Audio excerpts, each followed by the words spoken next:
E aí pessoal, tudo beleza? Aqui quem fala é o Black Gamer, trazendo para você o primeiro vídeo aqui no meu canal, chamado A Verdadeira História de FNAF. Então, eu tô aqui no canal do Who Statue, e ele vai falar para vocês a verdadeira história de FNAF. E eu também não fiz o vídeo dele, contando a verdadeira história de FNAF 1, 2, 3 e o 4. Já vou pular pro 5, porque o 5 explica tudo e você vai ver. Salve, leques de boas! Quanto tempo, na verdade? Bem, você já sabe, né? Pessoal, eu vou ficar quieto pra vocês escutarem, beleza?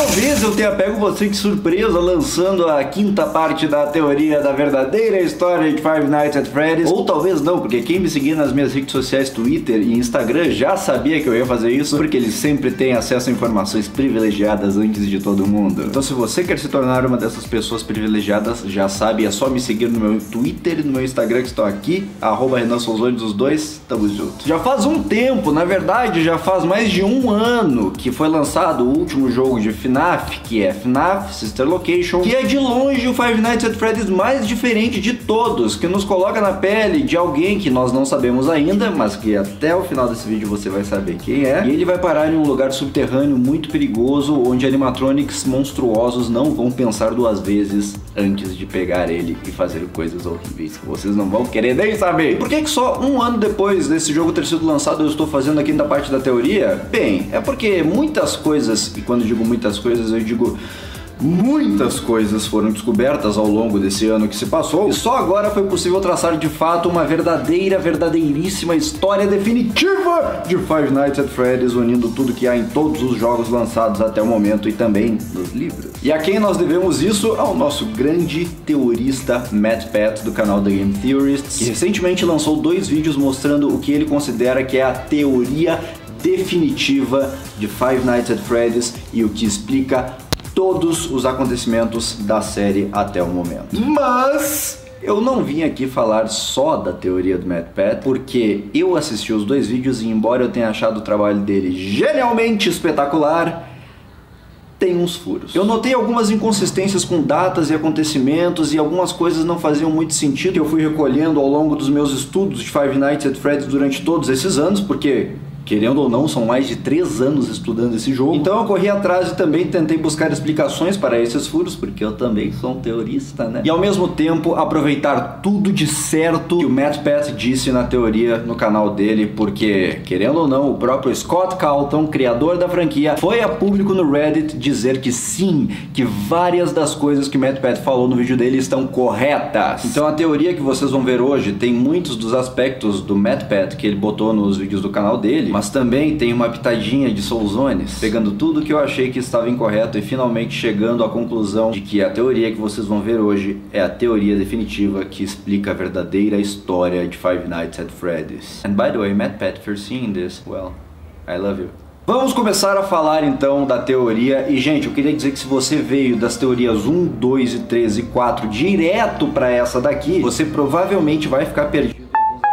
Isso porque desde a última teoria que eu lancei, que foi a parte 4 da teoria, até esse momento aqui eu já lancei vários outros vídeos de FNAF com várias descobertas. E se eu fosse mencionar todas essas descobertas no vídeo de hoje, o vídeo de hoje é certamente, nossa, com certeza ia ter mais de 2 horas, 3 horas. Então se por acaso eu falar algo que você se sente perdido, ou que você fique, mas como assim? Como assim? Isso aqui não foi abordado em nenhum vídeo de teoria? Eu recomendo que você assista os outros vídeos e procure explicação neles. E queria dizer que sim, se você notar que eu falei algo que contradisse as últimas teorias que eu fiz, isso é normal, gente. Afinal, jogos novos foram lançados, novas descobertas. É óbvio que alguma coisa já tá errada nas teorias anteriores e que agora eu fosse, pegar o que eu acho que é certo de verdade. Mas sem mais delongas, vamos para a teoria definitiva de Five Nights at Freddy's. Pra gente saber o que realmente aconteceu na história de Five Nights at Freddy's, nós temos que mergulhar a fundo na história dos principais personagens da franquia. E quem é o principal personagem de todos, humano,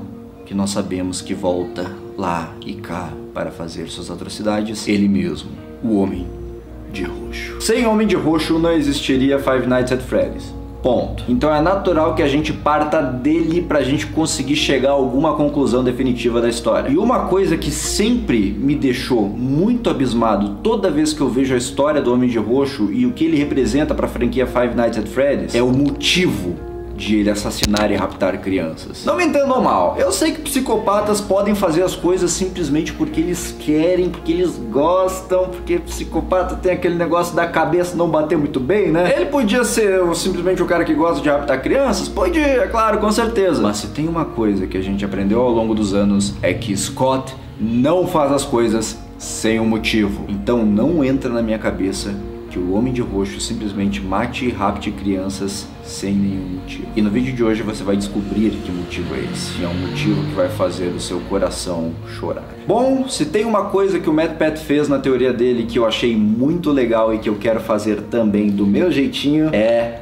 finalmente uma linha do tempo de Five Nights at Freddy's. Agora nós temos informações o suficiente para conseguirmos finalmente bolar uma linha do tempo de FNAF, porém a minha não é igual a do MatPat. A minha tem alguns acontecimentos que acontecem numa ordem diferente da ordem que o MatPat falou. Então, se vocês quiserem chamar ela, podem chamar ela de linha do tempo 2.0. Não sei. Então vamos começar com o início de tudo, que é não necessariamente um ano específico, mas sim um período que vai até 1982. A história começa com dois personagens que quem acompanha Five Nights at Freddy's assiduamente já conhece muito bem. São eles Henry e William Afton. Os dois amigos se tornaram sócios no momento em que eles tinham um sonho de construírem restaurantes temáticos que colocassem animatronics, ou seja, robôs com a temática de animais andando por aí para servirem as comidas e entreterem o público que vai até o estabelecimento. Henry era o cabeça da parte técnica, da parte mecânica de tudo. Ele era muito bom com esse tipo de coisa. Robótica, mecânica, elétrica, era tudo com Henry. Ele que construiu os animatronics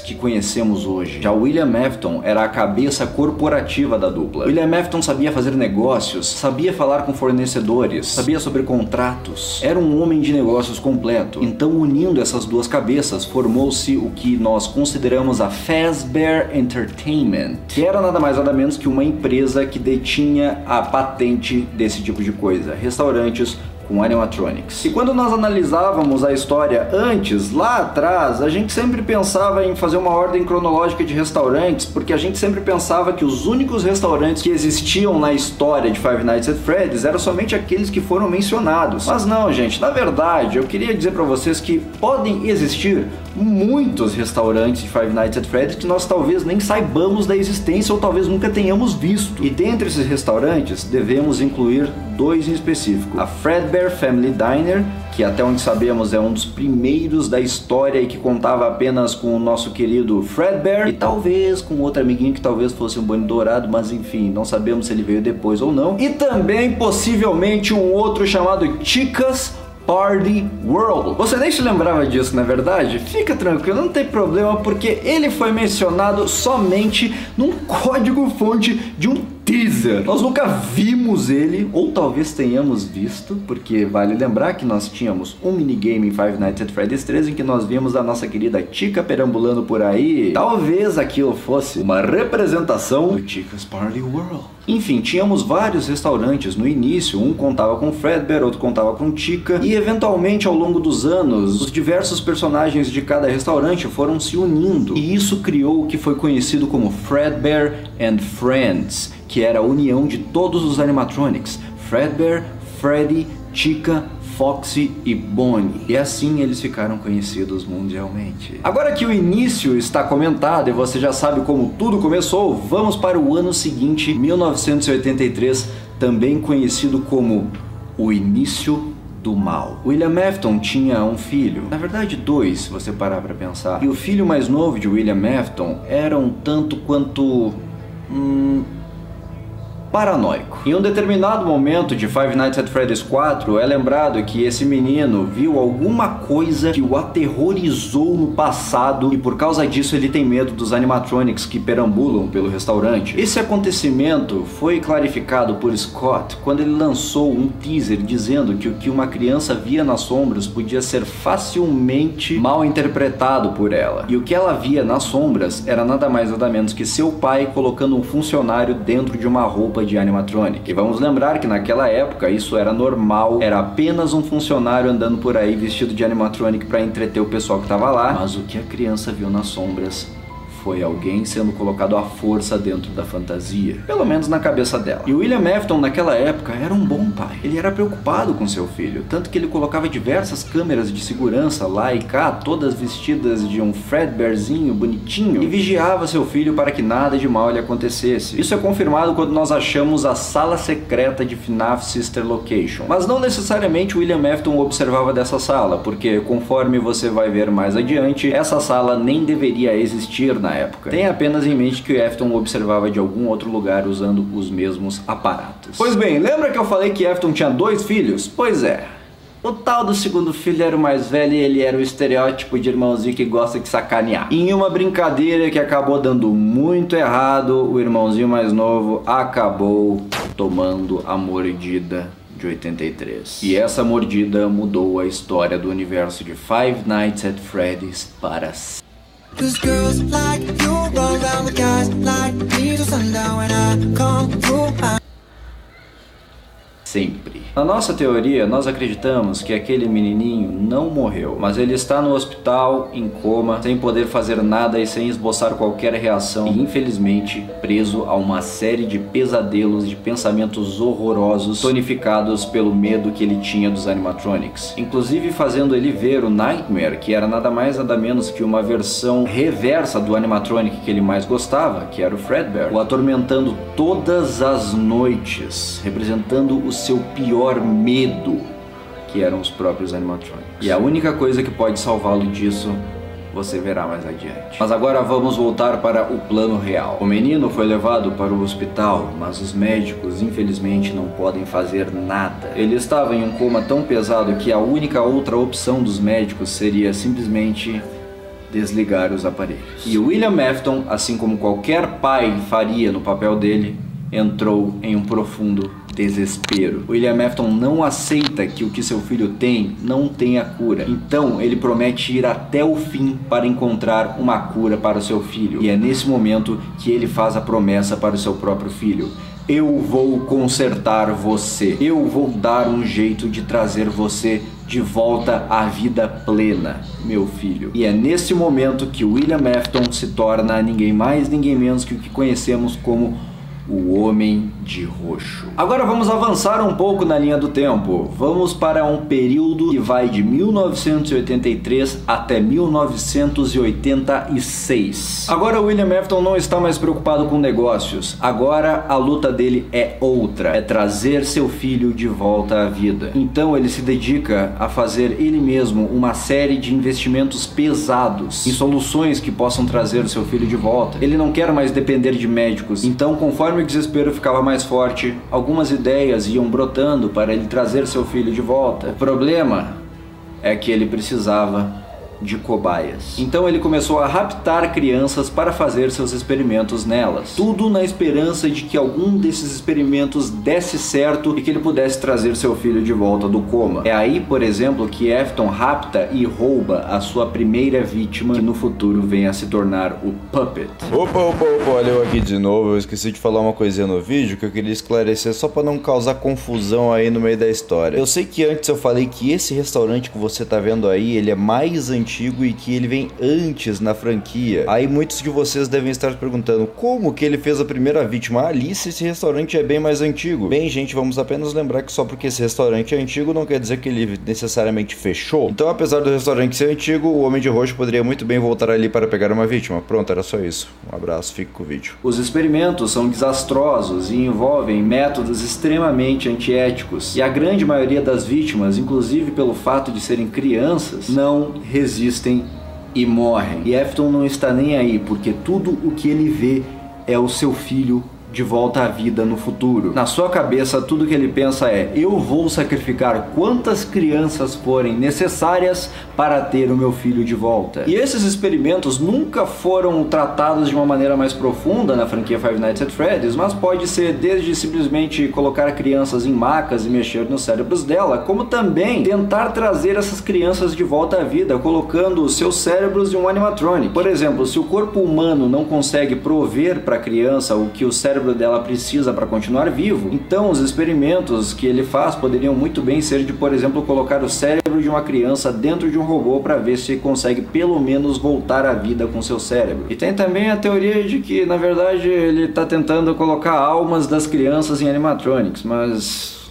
eu não gosto muito dela não, eu prefiro algo mais científico. E Afton está tão focado nisso que ele investe tudo o que ele tem para montar a Afton Robotics, que é uma empresa obscura criada especificamente para o fim de trazer seu filho de volta e fazer esses experimentos. Através dessa empresa, ele monta uma série de animatronics designados especificamente para raptar crianças. Porém, Henry, que era o sócio de William Afton, não gostou muito dessa história. E William Afton, apesar de investir um bom dinheiro em pessoas especializadas em robótica, ele conseguia desenvolver seus robôs que capturavam crianças, mas ainda não era o robô perfeito. E quem é que fazia o robô perfeito?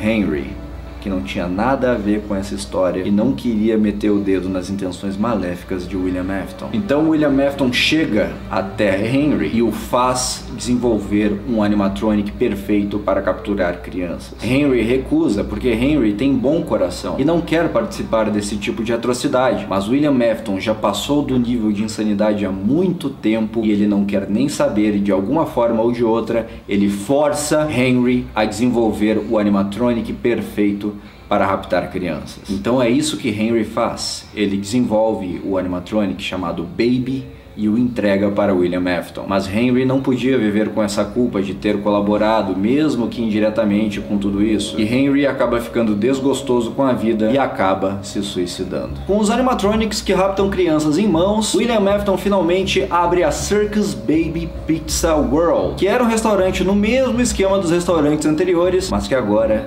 tinha animatronics que estavam prontos para raptar crianças a serem usadas como experimentos. O problema é que o tiro acabou saindo pela culatra. William Afton não tinha apenas aqueles 2 filhos, ele também tinha uma filha. Uma filha cujo nome até agora nós não sabemos, mas que nós sabemos sim que William Afton tentou de todas as formas mantê-la longe da Baby, conforme nós vimos através de algumas falas dela que foram mostradas ao longo do jogo. Daddy, why won't you let me play with her?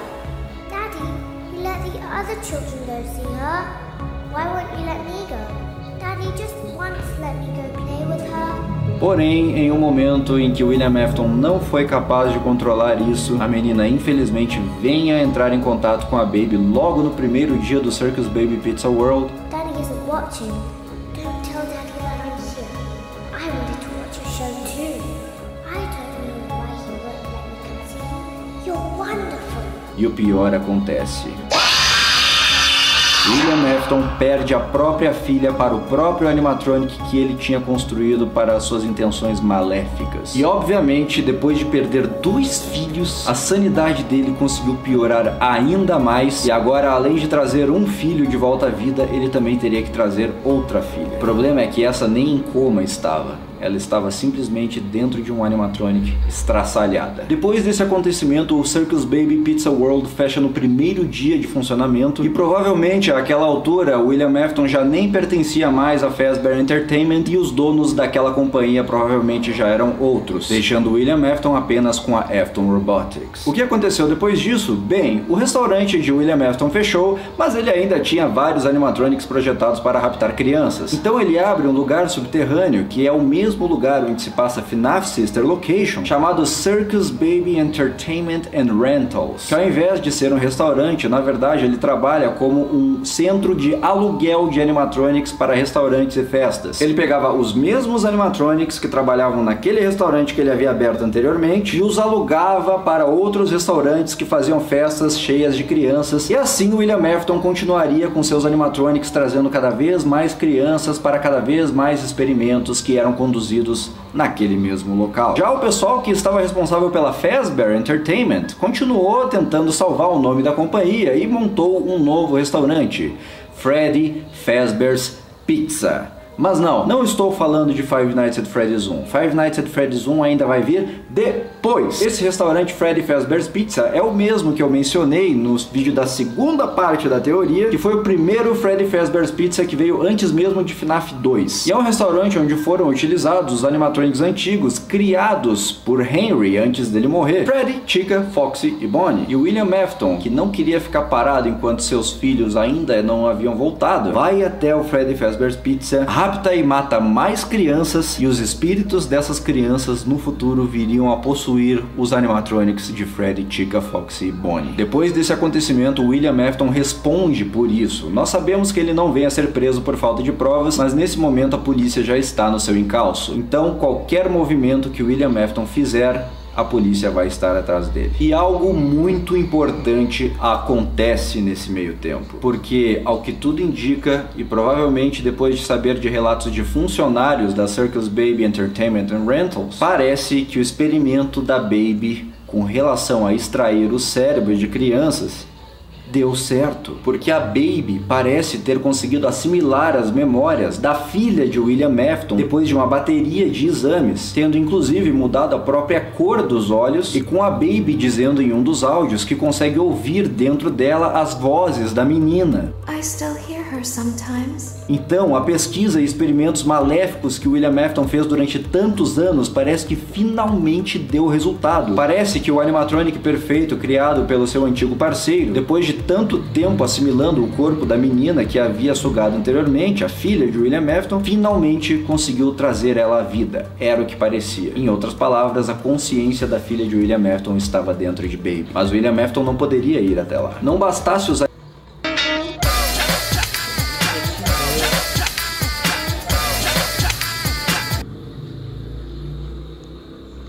animatronics detestarem ele por conta de todos os experimentos que ele fez, não apenas nas crianças, mas também nos robôs, a polícia estava no encalço de William Afton. Então ele manda o seu filho mais velho, Michael, o mesmo que havia colocado a cabeça de seu irmãozinho na boca do animatronic anteriormente, lá embaixo para a Circus Baby Entertainment and Rentals em busca de sua irmãzinha. E é aí que acontece FNAF Sister Location, e que o final todos já sabemos. Michael acaba sendo enganado por Baby, que a princípio parece ter enganado todos os funcionários, fazendo eles acreditarem que a menina estava no controle de seu animatronic, sendo tudo na verdade um plano para ela e os demais animatronics fugirem usando a carcaça de Michael e o endoesqueleto de Ennard. Baby fingiu para poder fugir dali com todos os animatronics. E o que vem depois nós já sabemos. O corpo de Michael acaba ficando decomposto e ele se torna um homem literalmente roxo, um segundo homem de roxo, e esse sendo realmente o roxo, não apenas uma retratação de uma sombra, né? Eventualmente a Baby, que é o animatronic mais avançado de todos que estão dentro dele, acaba expulsando os outros animatronics de dentro do corpo de Michael Afton, e ela torna ele meio que uma carcaça imortal, que nós não sabemos muito ainda sobre, né, porque é um easter egg que foi lançado depois do jogo e tal, e que nós esperamos ansiosamente por um novo jogo, um livro, outra informação do Scott Cawthon para explicar o que aconteceu ali. Mas enfim, vamos continuar. Vamos agora para 1987. William Afton já é um foragido e Michael Afton tem uma carcaça de animatronic, a Baby, dentro dele. E é também o ano em que Five Nights at Freddy's 2 acontece. A Freddy Fazbear's Pizza reabre com animatronics novos e também os antigos dentro do estabelecimento. O guarda é Jeremy Fitzgerald e no último dia ele muda para o turno diurno ao invés do noturno. E infelizmente, justamente nesse último dia, ele vem a receber a mordida de 87. Sim, a mordida de 87, ao que tudo indica, foi desferida em um guarda. Nele, o guarda que nós controlamos durante as primeiras 5 noites. E na sexta noite, esse guarda muda para um tal de Fritz Smith, e esse Fritz Smith é despedido um dia depois por mexer com os animatronics e por causa de odor? E também aconteceu alguma coisa que alguém usou uma fantasia amarela lá na sala dos fundos, a sala secreta, e raptou algumas crianças, provavelmente. Você consegue conectar tudo isso? Em Five Nights at Freddy's 2, William Afton retorna. Ele invade a pizzaria e rapta mais crianças. E ao ficar sabendo disso, Michael vai para aquela pizzaria, fingindo ser Fritz Smith. Porém, quando ele chega lá, já é tarde demais. William Afton já raptou as crianças e ele já não tem mais nada para fazer lá. Michael foi demitido por causa de odor, porque o seu corpo está em decomposição, e um cadáver em decomposição fede. Ponto. Agora, por mexer com animatronics, por que Michael foi até o restaurante de FNAF 2 mexer com animatronics em busca do pai dele? Bem, vamos lembrar que Michael Afton agora tem a Baby dentro dele, e a Baby com certeza está exercendo influência sobre as suas decisões. Então Michael Afton não é apenas alguém com livre e espontânea vontade, ele é também alguém que precisa seguir as ordens da Baby. E a Baby provavelmente quer vingança. Ela quer vingança contra William Afton, contra tudo que ela e todo mundo passou dentro daquele lugar subterrâneo onde experimentos horrorosos eram feitos em crianças. Sem contar que ela pode sim ter a segunda intenção de libertar as almas das crianças. Mas na minha opinião, o principal fator que motivou ela a fazer tudo isso, a buscar William Afton, é a vingança. Depois pulamos para 1993, onde um novo Freddy Fazbear's Pizza abre. Dessa vez, Michael Afton já tá ligado que o William Afton vai lá raptar crianças porque é isso que ele quer fazer. Então, no primeiro dia, Michael Afton já entra no restaurante como segurança, fingindo ser Mike Schmidt. Inclusive, Mike é um diminutivo de Michael, se parar pra pensar. E ele fica lá 5 noites esperando o pai dele aparecer para finalmente acertar as contas. E ele é atacado todas as noites por animatronics, porque aqueles animatronics veem no rosto de Michael o rosto de William Afton. Michael Afton é muito parecido com William Afton e por isso todas as noites eles tentam atacar Michael Afton, achando que ele é aquele que fazia experimentos com eles. Eu acho meio estranho, inclusive, que ele se pareça com o pai dele com uma cara de cadáver, mas é o que diz o jogo, né? Eles acharam que eu era você, então que eu vou fazer. Mais uma vez, no último dia, você é despedido por odor. Então você já sabe, é porque você é um cadáver ambulante fedendo. Não tem como ser mais óbvio que isso. E apesar dos esforços de Michael Afton, William consegue invadir a pizzaria, abre uma das salas secretas que antigamente tinha uma parede falsa cobrindo ela, e atrai os animatronics pra lá e desmonta eles um por um, porque a essa altura do campeonato ele já sabe que os animatronics estão possuídos pelos espíritos das crianças. Então ele vai lá e dá um jeito de tirar esse pessoal da cola dele. O problema é que não dá muito certo e os próprios espíritos das crianças acabam encurralando ele nessa sala secreta. E aí, para se salvar, ele precisa entrar dentro da roupa de Springtrap, e aí todos já sabem o que acontece. Springlock Suites entrando em ação! Depois disso, Michael entende que já está tudo certo, que o pai dele está morto, não havia como sobreviver disso, e fim de história para Michael Afton, ele vai para casa. Porém, em 2023, abre-se a Fazbear's Fright, no mesmo lugar que Springtrap havia ficado, e Michael, quando descobre isso, já sabe que vai ter treta. Então, mais uma vez, ele vai lá e se candidata, e ele é o guarda noturno, ele participa do lugar, e o que ele havia pensado que ia acontecer, aconteceu. Springtrap está lá. Seu pai não havia morrido. Porém, as coisas vão ficando cada vez mais difíceis para Michael Afton, porque, inclusive, até por conta da influência dos discos de ilusão, e se você não sabe o que é um disco de ilusão, você vai ter que pesquisar nos vídeos anteriores, ele acaba tendo alucinações todas as noites com os animatronics que ele havia visto nos restaurantes anteriores. E o trabalho dele vai ficando cada vez mais difícil, porque Springtrap já sabe que o filho dele está na maldade, não vai ficar esperando a morte dele chegar. Então é Michael contra Springtrap e as alucinações. Até